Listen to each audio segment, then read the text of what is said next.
dealing with bad behavior, one of the most common questions or concerns you may have is your dog a bad dog? Especially if the problem behavior that you're seeing has impacted someone else and maybe they didn't respond to it with the most patience or understanding of your situation.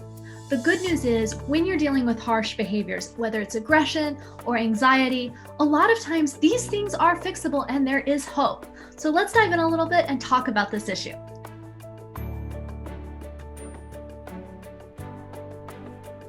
So first of all, is your dog a bad dog?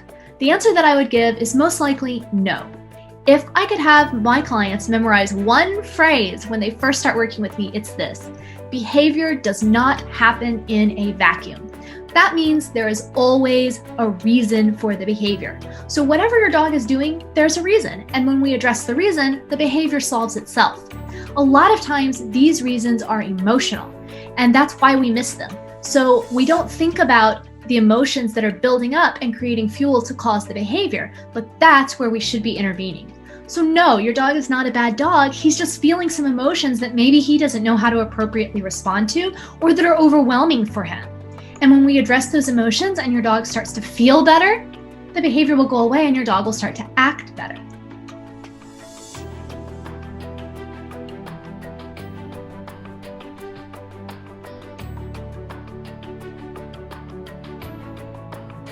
A lot of training approaches deal with increasing your control of your dog, stopping the behavior. So that can work in the short term, and it's a great management technique because if you have control and you can stop the behavior, then you won't see the behavior, right? The problem is, a minute ago, I mentioned that fuel. If we don't address the fuel that's sparking the behavior is going to come back.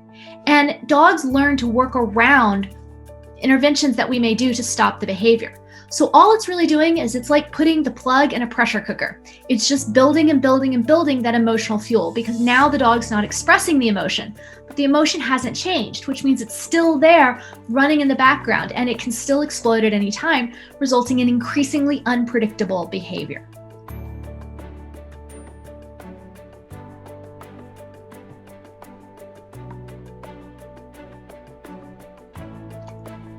Another common question is, how about genes or history or trauma? Yes, those things can definitely impact your dog and your dog's behavior, and they can impact how much of the behavior we can correct. But again, they are rarely the only cause of the behavior. So behavior, again, doesn't happen in a vacuum. There are usually many, many things that are fueling it. One of these is emotions, and the emotions can be partially influenced by genetics or your dog's history and your dog's trauma. However, the emotions are also responding to different factors in the environment. So when we deal with all of these variables together, that's when we can start to get results. The genes and the trauma that your dog may be coming into the situation with will tend to determine what aspects of the environment or what other elements can fuel a behavior, and the emotions that they feel about it and the intensity of those emotions or how easily they process those emotions. But you can still have the genes and the trauma in the background, and if you're dealing with the environmental factors and you're starting to work on changing those emotions or teaching coping skills, you can still result in a better outcome because the genes and the trauma are only one factor. They're an important factor, yes, and they do determine how far we might be able to take the dog's eventual rehabilitation, but they're not the only factor. Many, many, many things influence the behaviors.